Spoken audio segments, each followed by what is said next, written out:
So welcome back to the another video. In this video we're going to discuss about work done in moving an object at inclined plane. So hello everyone, this is Gaurav. I hope you all are doing well. So जैसे हमारा ये आता है topic work done in moving an object at incline plane means जैसे हम किसी object को एक सरफेस पर मीन्स एक स्ट्रेट लाइन मोशन में या फिर एक हमारा स्ट्रेट रोड है उस पर मोशन करे, उस पर मतलब मोशन होगा उसमें, तो उसमें वहाँ पर हमें कितना फोर्स लगाना होगा, कितना हमारा डिस्टेंस मूव होगा, उसको सिंपली मल्टीप्लाई करके हम क्या निकाल लेते हैं वहाँ पर कितना वर्क डन हो रहा है। लेकिन अगर हमारा जो सरफेस है, जो हमारा जो मतलब जहाँ पर हमारी बॉडी मूव कर रही है वो प्लेन इंक्लाइन प्लेन हो, तो वहाँ पर हमारा क्या फॉर्मूला लगेगा और मतलब क्या क्या चेंजेस आएंगे वो सब हम देखने वाले हैं कि वर्क डन हमारा कितना होगा अगर हम कोई ऑब्जेक्ट है उसको इंक्लाइन प्लेन पर अपर साइड लेके जाएं या फिर डाउन साइड लेके जाएं, उनमें हमारा वर्क डन क्या क्या होगा। तो सबसे पहला केस आता है हमारा इन अपवर्ड डायरेक्शन मींस इसमें क्या हो रहा है, हमारे पास कोई इंक्लाइन प्लेन है, जैसे ये वाला हमारा इंक्लाइन प्लेन है, इसमें क्या हो रहा है हमारा कोई ऑब्जेक्ट है, हम उसको अपवर्ड लेके जा रहे हैं, तो हमें वहां पर बताना है कि हमें वहां पर कितना वर्क डन हमें करना होगा।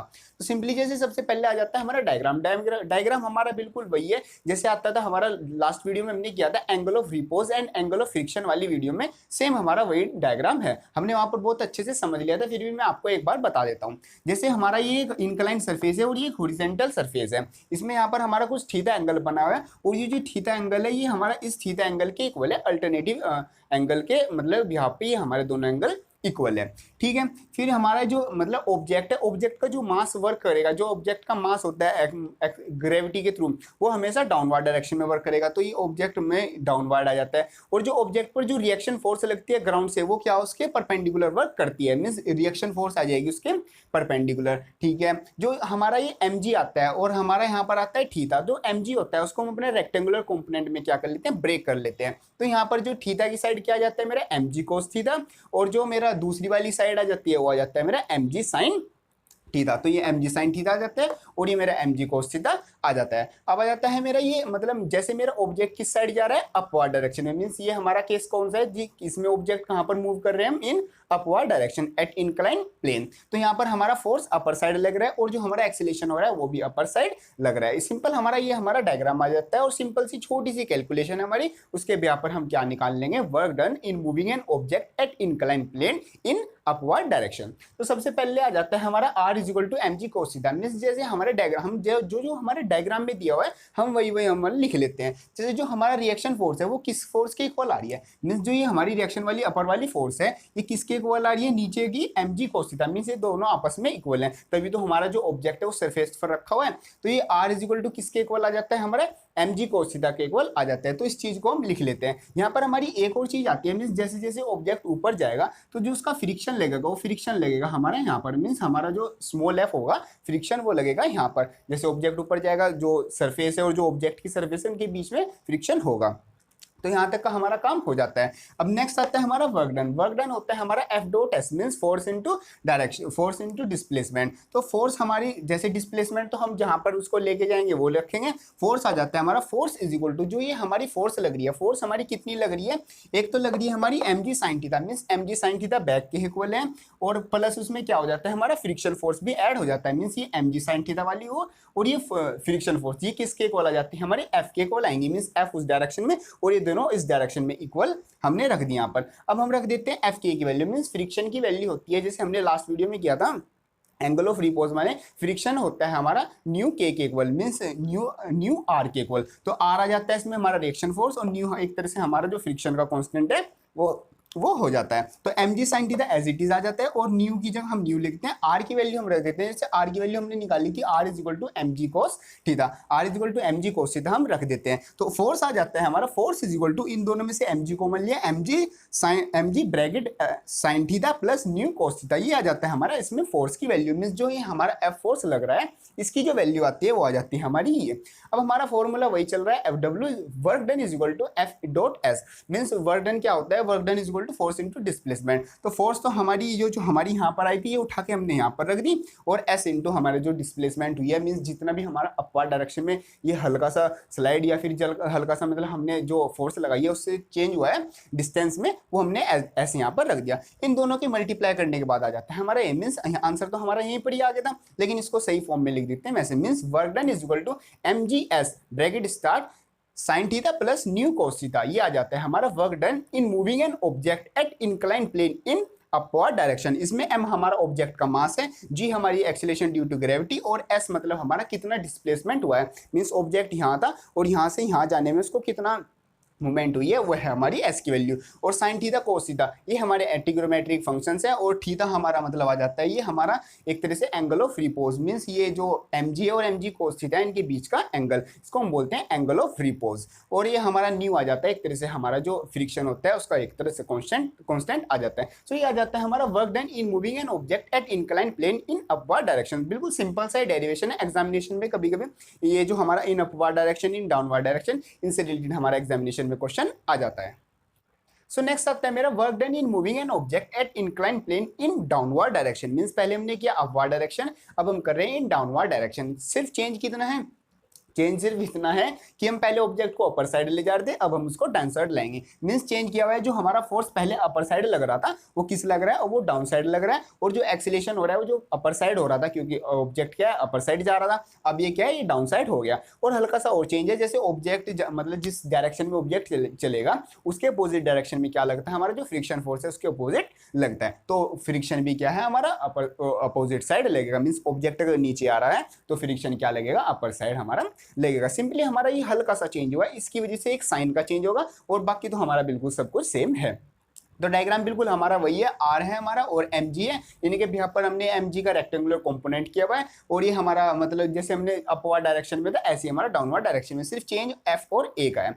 अब सबसे पहले आ जाता है, हम इसमें निकाल लेते हैं अपनी आर की वैल्यू। आर आ जाता है हमारा R is equal to M G cos theta. हमारा जो क्वेश्चन मतलब जो डायग्राम में है वो हम उसको ऐसे इस तरीके से लिख लेते हैं।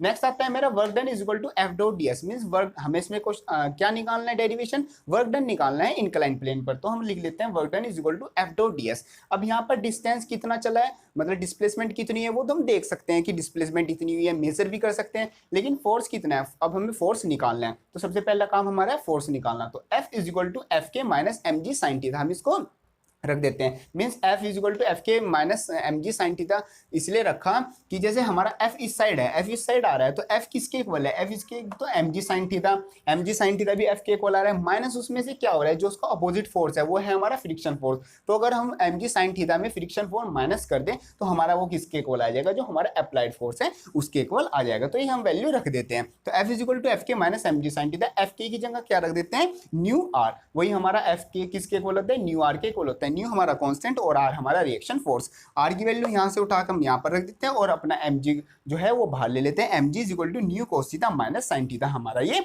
आ जाता है। मींस ये आ जाती है हमारी फोर्स की वैल्यू। अब हमारा फॉर्मूला वही चल रहा है, w is equal to F dot S, means force into displacement.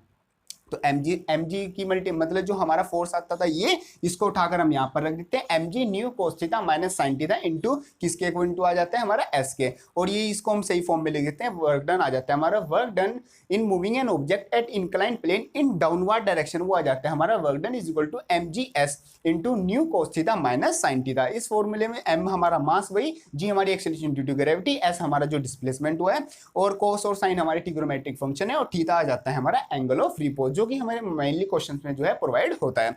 और न्यू आ जाता है हमारा जो मतलब जो हमारा फ्रिक्शन का कांस्टेंट, ये भी हमें क्वेश्चन में वैल्यू दी होती है, मतलब क्वेश्चन में हमें वैल्यू दी होगी, हमें यहाँ से वर्क डन निकालना होता है। तो इस तरीके का हमारा ये डेरिवेशन आ जाता है work done in moving an object at incline plane in downward direction. सबसे पहले हमने किया अपवर्ड डायरेक्शन, अब आ जाता है हमारा डाउनवर्ड डायरेक्शन। दोनों सिंपल से और सेम से हमारे डेरिवेशन है, एक में प्लस आता है यहाँ पर, एक में आता है माइनस, और बस ये जो हमारे ट्रिग्नोमेट्रिक फंक्शन है ये चेंज हो जाते हैं। सिंपल से डेरिवेशन है, एग्जामिनेशन के लिए भी हमारा इंपॉर्टेंट है। सो नेक्स्ट एंड लास्ट एक मेरा छोटा सा डेरिवेशन आ जाता है इसी टॉपिक से रिलेटेड। मींस जैसे ये हमारा डायग्राम है, वर्क डन है हमारा मतलब जो इंक्लाइन प्लेन है उसी से रिलेटेड एक छोटा सा डेरिवेशन आ जाता है। मींस इसमें हम वर्क डन नहीं निकाल रहे, इसमें हम निकाल रहे हैं acceleration on an object placed at incline plane. Means अगर हमारे पास कोई इंक्लाइन प्लेन है उस पर हम कोई ऑब्जेक्ट रख देते हैं और वो स्लाइडिंग क्या कर देते हैं, स्टार्ट कर देते हैं, तो वहां पर जो ऑब्जेक्ट में एक्सीलरेशन कितना होगा वो हम निकाल रहे हैं। तो सबसे पहले डायग्राम बिल्कुल हमारा जो डाउनवर्ड में और जो अपवर्ड में होता था बिल्कुल ऐसा ही हमारा है। इसमें क्या है, इसमें हमें एफ फोर्स हमने कोई नहीं लगाया, सिर्फ ऑब्जेक्ट को रखा हुआ है। इसमें जो एक्सीलरेशन हो रहा है हमें पता ही है जो अगर ऑब्जेक्ट इंक्लाइन प्लेन पर रखा हुआ है तो हमारा जो एक्सीलरेशन है वो इस साइड होगा, मींस डाउनवर्ड डायरेक्शन में हमारा जो ऑब्जेक्ट है वो आएगा। फ्रिक्शन हमारा इसलिए अपवर्ड लगेगा क्योंकि जो हमारा मोशन हो रहा है वो डाउन साइड हो रहा है, तो अपोजिट हमारा फ्रिक्शन हमेशा वर्क करता है। तो और जो हमारा mg और r वो तो हमारा एज इट इज जैसे पहले रहते थे उसी तरह हमारे रखे हुए हैं। तो r आ जाता है मेरा r is equal to mg cos theta, मैंने रखा हुआ है, इसको मान लेता हूं मैं अपनी फर्स्ट इक्वेशन। और एफ नेट आ जाता है मेरा F net is equal to mg sin theta minus friction, means जो यहाँ पर फोर्स लग रहा है, फोर्स मींस हमारा ऑब्जेक्ट इस साइड आ रहा है तो हम इसको बड़ा मान लेते हैं mg sin theta minus F के, ये हम रख लेते हैं। ये आ जाती है हमारी नेट फोर्स, मींस इस ऑब्जेक्ट पर कितनी नेट फोर्स उस टाइम लग रही होगी, तो ये आ जाता है mg sin theta minus F K की जगह means friction kinetic friction, F के का मतलब काइनेटिक फ्रिक्शन हमारा है, एफ के की जगह रख देता हूं मैं अपना न्यू आर, इसमें न्यू हमारा एक तरह से फ्रिक्शन कांस्टेंट और आर मतलब हमारा रिएक्शन फोर्स।